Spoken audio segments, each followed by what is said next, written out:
There are two people, make sure to have enough chairs, apologize for any inconvenience. Thanks, thank you, President.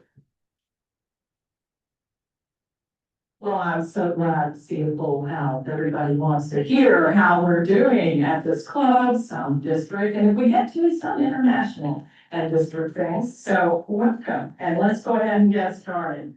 Let's start with several of our goals. Now, you're going to hear from a lot of different people today. We have 11 members on the agenda. If we do not get to everyone, or we do not have time for questions, we're going to continue this in future meetings, probably do it one at a time. But if you have questions, please feel free to raise your hand during any one presentation. This is what happens in a courtroom, so everybody's there ready. Let's pass the bed. Okay, or you can wait until the end, and if we have time, or we can see you afterwards. So what you may not know is that before you're president, before the beginning of your year, you are required by Rotary, it's a good thing, to actually put in goals. Rotary makes it really, really easy, don't it, Rachel? Because she's gonna be going for training in about 2 months. But Rotary makes things easy. They employ good people, they put out very good forms, they have very good online goal setting for you. You do not have to choose every one. We, because we're overachievers, chose most. And then you set your priorities. The priorities for this year include some of the following. You're going to hear from some other people about membership. So I don't want to go too in depth about it. I am going to give you some numbers, which I think help us understand. Our goal is 165. Does anyone have a guess of the number of this is active members? Does anyone have a guess how many active members we have right now? It's not 165, it's less than that. It's after today, it's 146. So we need 19 more to meet our goal. When I joined in 2011, I think we were in the 180s. So we are not trending in the correct direction, but we know how to do this because Rotary has a lot of membership materials and ideas, and we have a lot of smart people on 2 committees and a very good director. And we're going to get together and have a membership plan for the rest of this Rotary year. We do have a lot of service participation going forward through this time of year. Our goal was to have 70 of our members participate. Today, this says 23, but I looked at it, I don't think that that's high enough. I think that we counted a little incorrectly. I think we're actually almost 1/3 of the way to our goal, and I'm not concerned about that because we're just about to have our local community service committee present our grant proposal nominee next week. And as you may know, every time that we award this grant, there is a service component so that we can all volunteer. So we're going to do more things, plus we have lots of, well, you're going to hear from Sharon Hudson, our director, about our local community service. So I'm gonna let her tell you about that. Now, who knows what the annual fund of Rotary International is? Okay, I see 4 people. So Ed, you wanna tell everybody, what's the annual fund? The annual fund is when I get up there and beg you to be a Paul Harris Fellow, that's where the money goes. 3 years from now, approximately half of that money comes back for district projects. We gotta keep going, keep giving money so we can keep doing projects in the future. That's why I called on you. Thank you, Ed Anderson. Okay. Our goal for this year from this club is $50,000. And believe it or not, we donate a lot. We are a leader in our district of 65 clubs. We are typically in the top 3 of the donors of all of those clubs in this district. We're currently over $21,000. So we are well on the way to our goal. We are almost halfway there. Have a little work to do, but we're doing it.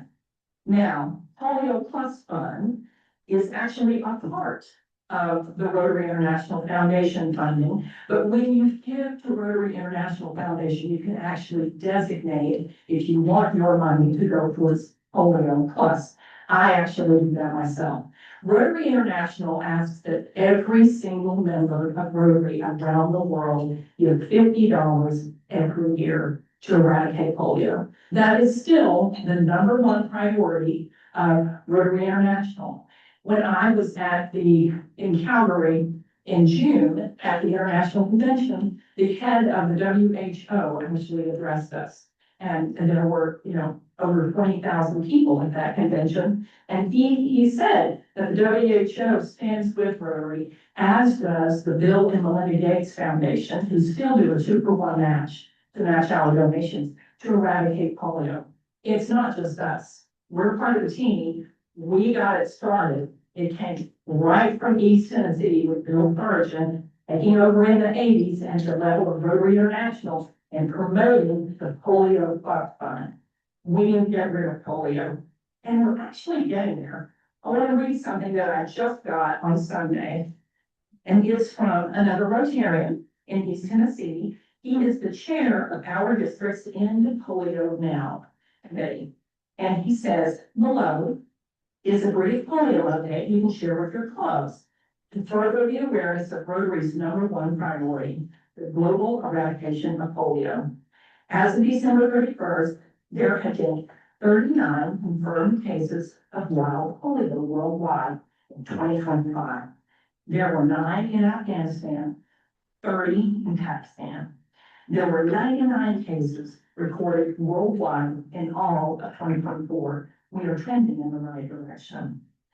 It takes several weeks to investigate, confirm, and report wild polio cases. So the numbers for 2025 are not considered final for a few weeks, but the results thus far are very encouraging. As of January 7th, last week, no cases have been reported. The last confirmed case of wild polio anywhere in the world occurred in Afghanistan on October 3rd of last year.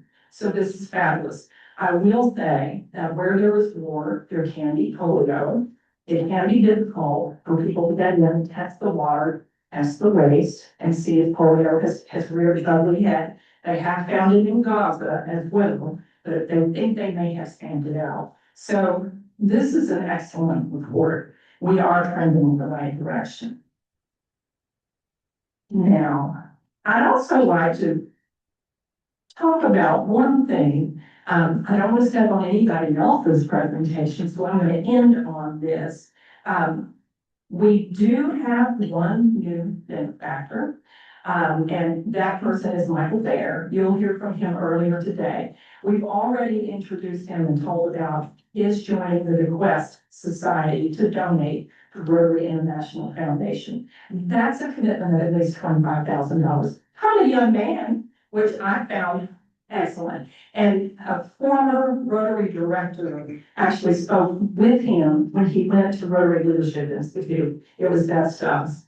And she's from right here in our district. She's in the Variable Club. She's excellent. And Michael was very interested in Rotary and was very interested and impressed when we talked about that, enough to make that kind of commitment to help eradicate polio and to fund everything good that Rotary does in the world. So thank you again, Michael, but thank you also to everyone who benefits, to everyone who donates so that others can benefit.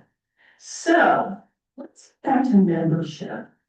Dr. Johnson, our own Rushton Johnson, you may remember back in the late fall, we all took a survey about membership, what we wanted to do, what we wanted to see, what we liked, and even what we didn't love. And we now have the results. Rushton's going to give them to us. He's the head of our membership development team. Roger? I think President Holland, so I have a PowerPoint presentation to guide you along in a few moments. I thank the 65 members of the clubs. The members have surveyed that represents about 40% of our membership, which is a very strong response for a volunteer survey. That level of participation tells us that the people in this club care deeply about this club. My goal today is to share what we heard and why it matters and how it will guide our work moving forward. All right, so before getting into the results, I want to provide a bit of context about who responded. On average, respondents have been Rotarians for about 10 years and members of this club for nearly 9 years. At the same time, we also heard from a meaningful number of new members. So when you combine the experience mixed with a 40% response rate, it gives us confidence that the things we're seeing are credible and representative. If there's one headline from the entire survey, it's this: members are proud to belong to this club. Overall satisfaction is very strong. Members feel welcome, connected, and believe their Rotary experience is worth both their time and their investment. That kind of pride doesn't happen by accident. It's something this club has built over time. Members were very clear about what they value most. First, our culture. People feel supported and respected. Second, our meetings. Time, location, structure, and meals are working well. And third, our service impact. Members believe the work we do makes a difference locally and globally. These are strengths we want to protect. The survey also pointed us towards opportunities for growth. Members would like more time to connect and build relationships. There's interest in continuing to grow and diversify our membership, and many members want to see and participate in more visible, hands-on local service projects. These are not criticisms, they are signs of an engaged club. Members also shared feedback about the meeting experience. Overall, meetings are viewed very positively. Two practical opportunities stood out: improving technology reliability and continuing to offer engaging, varied speakers. These are manageable improvements. The leadership and committees are reviewing the results in detail. This feedback will inform decisions around membership programming and service priorities. We will also continue looking for ways to keep members engaged in shaping what comes next. So look for opportunities to do just that. So in closing, I'll say thank you. Thank you for your honesty, your engagement, and your commitment to this club. Survey confirms that we are a strong club with a solid foundation and exciting opportunities ahead. And I will say just a brief note, I'm working with other committee members. I'll call out Sally in particular on our recruitment strategies and the balance of the Rotary year. We would like to leverage the influence and connection that many of you have in the club to do some targeted recruitment. So when we call upon you, your response will be, yes, we're glad to help us. Because recruitment into this club is everybody's business, not just members of the Membership Development Committee. And with that, I'll yield the voting to you, Madam President. Thank you very much. That was excellent. I know that's a lot of work. And now we're going to have a little bit of information about our fundraiser for Caesar from the regular committee. Isn't it?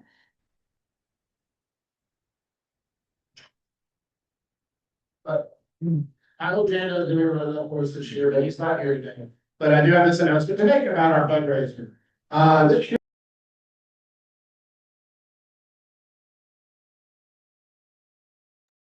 Okay, our revenue year living. The fundraiser is going to be held on Sunday, March 22nd. Sunday, March 22nd, for calendars. It's going to be at the Emporium downtown on Gay Street. It's going to feature a seated dinner. The Lunch program is centered around the local and global service of the Rotary Club of Knoxville and our district. We're going to give club members a preview of some of this programming coming up, so stay tuned for that. And sponsorship information will go out next week. So please, once again, Sunday, March 22nd, put that on your calendar. Look forward to seeing you at the Emporium downtown. Thank you, Brett.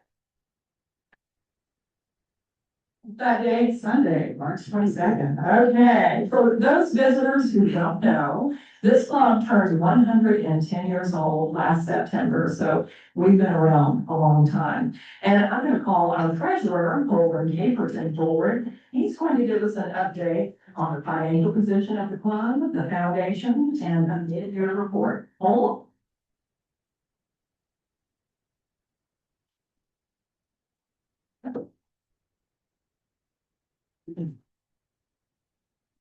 Thank you, President Shannon. Remain brief via my comments. I know we have a lot to get to today, but first of all, I want to say to everyone that is in this club that the financials are part of our club package. They come, to me and to the board every month, and we review them at our board meetings as well as the financial meetings. So anytime anyone wants to see our financials, is more interested in our financials, wants to see where we sit, please reach out to me. I'm happy to sit down with you, to share them with you, to talk about them with you, and show you where our money goes.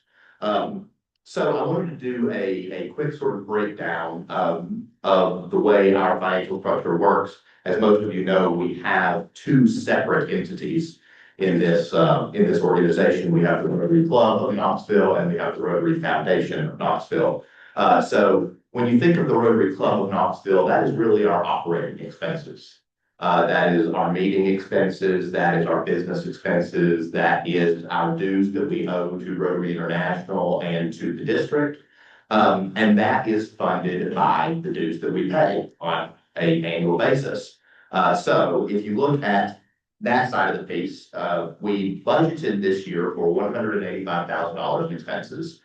We currently have $103,000 of that left. That's not uncommon. We usually spend more money in the latter half of the year as we do more with committees and there's more activity there. So it's not uncommon that we're halfway through the year and we haven't spent half of our money yet. But we're in a good place. Then we have the foundation.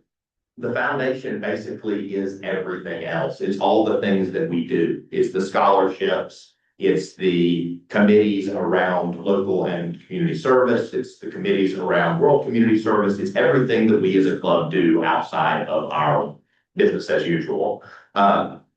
Today, we have a little over $2 million in assets in our East Tennessee Foundation Fund.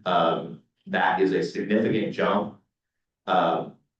Thanks in great part to Rachel Ford and the Legacy 110 campaign, which is still open. We are almost to our $400,000 goal of that campaign. But like I said, we have approximately a little over $2 million in our fund today.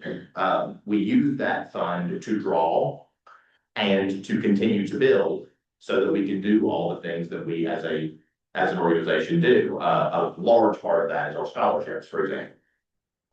We budgeted $135,000 for the 2025-2026 year. We have $86,000 of that left. So again, it's not very uncommon that this time of the year we still have over half of our money because there's a lot more to come. Obviously, the scholarships for this year have not been awarded yet. So, but the overall emphasis here is that from a financial position, we are in a good place, both with the club and the foundation. And if anyone has any further questions, I'm happy to stay after, talk with you, et cetera. Somebody has to have a question. A lot of people who understand finance in this room. Anything for our treasurer? Okay, thank you, Mr. Treasurer.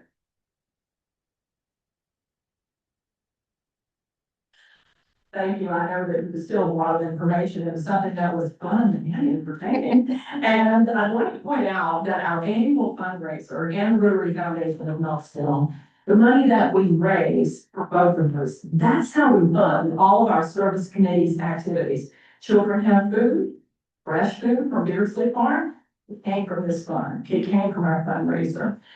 Do we put out books at little libraries and go into the schools and stock their libraries with books donated on our speakers' behalf? Yes, that comes from these funds. We do a lot. We do quite a bit. We also donate $5,000 per year to the service grant recipients. Again, you'll hear about that next week.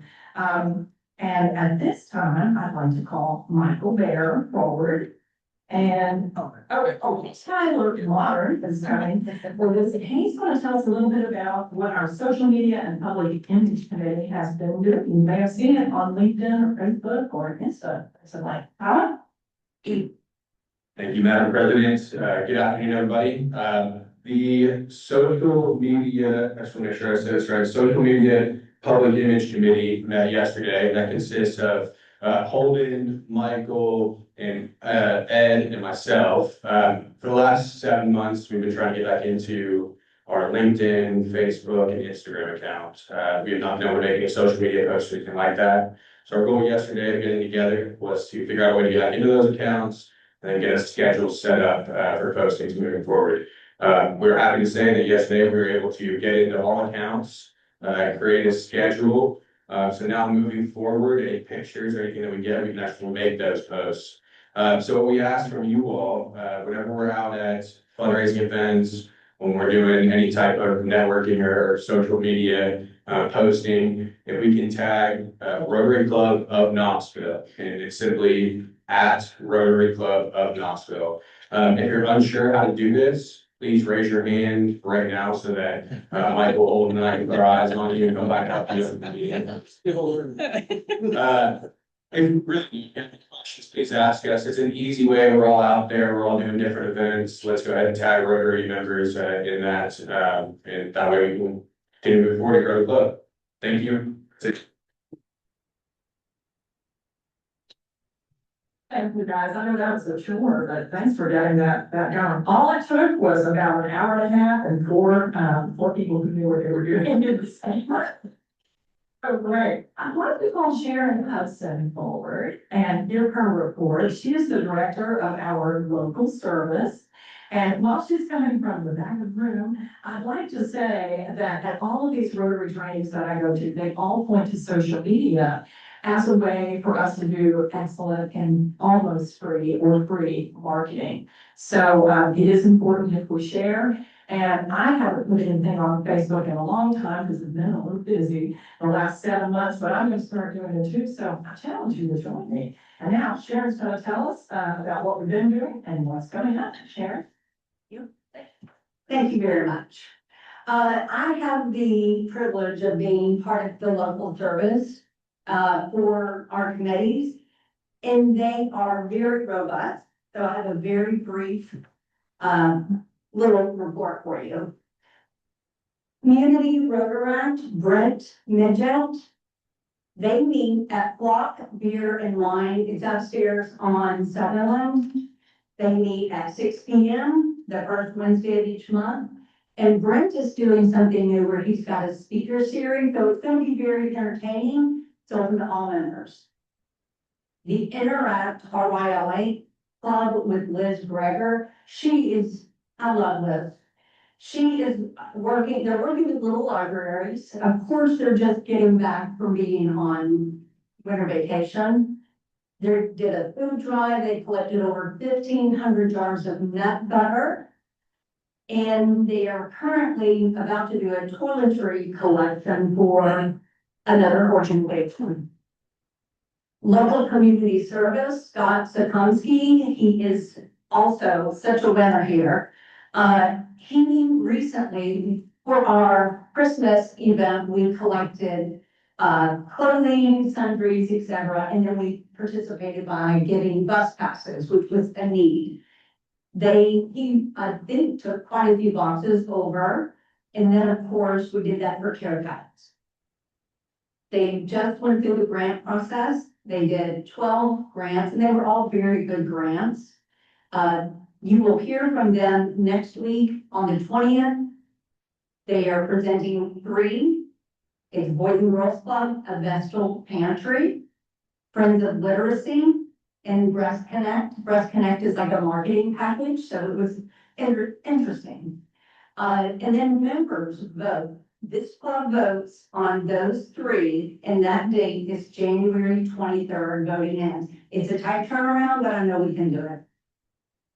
And then, of course, Scott is also working on a service project in February and March, and it's a great way. I love doing these service projects because it's a great way to go and connect with other members on a more organic way of just finding out what other people are doing.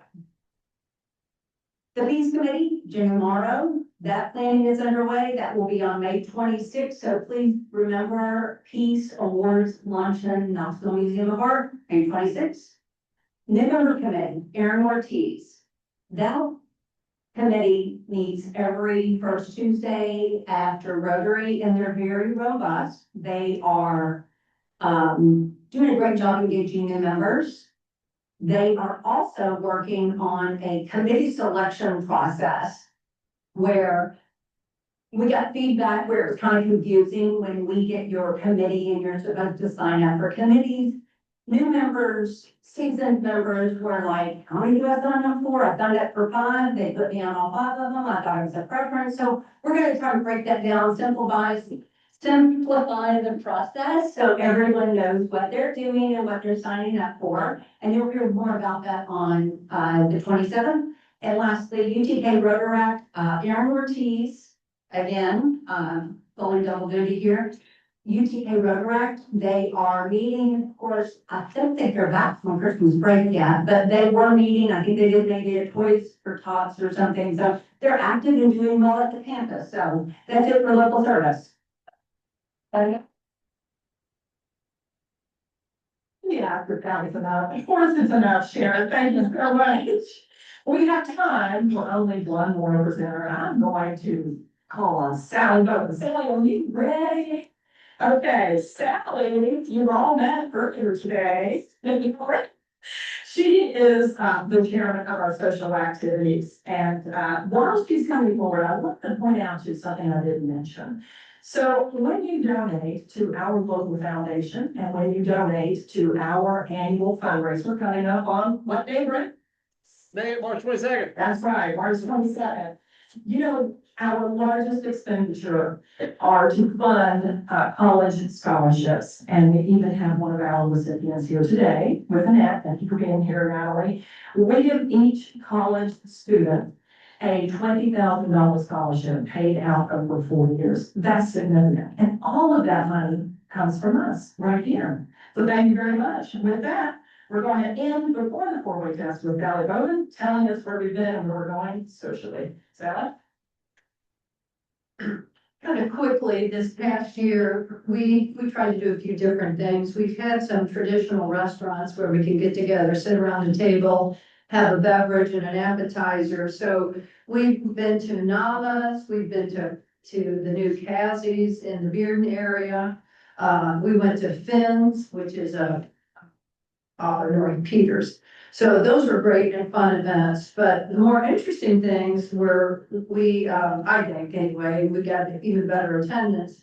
We went to the behind the scenes at the Bijou, so we were able to take 2 different tour groups through and see all the interesting ghosts and goblins that were involved in the Bijou and some of the great history there, as well as have a meal. And probably I think everyone's favorite was the UT Planetarium, and that was a great thing, very educational and a lot of fun. So on a go forward basis for 2026, the first thing that we're going to do will be the last Thursday, January the 29th. We will be doing the behind the scenes tour for the new expansion for the Tennessee Theater, the 612 project. So that's a Thursday. Assuming we'll have a lot of people that will want to go to that, we will have 2 waves. We'll have one wave that starts at 4 o'clock and one wave that will start at 5 o'clock. So we'll send information out and you can sign up for either of those, maximum of 20 per timeline. So that is exciting, I think, and that's lots of thanks for folks that have been getting that ready for quite some time. And then in February, for February the 26th, we'll go to Firebirds, which is very conveniently located, large space. And that we will be joining our social committee with the membership committee, and we'll all be asked to each one to bring a guest with us so that we can see if they would like the social side of the Rotary Club. As we finish out the year, March, we're gonna have Jeff Lewis, he's going to do our March Madness. In April, we'll have Alwyn leading a bocce ball event in South Knox. When we get into May, that's an interesting time, so we're gonna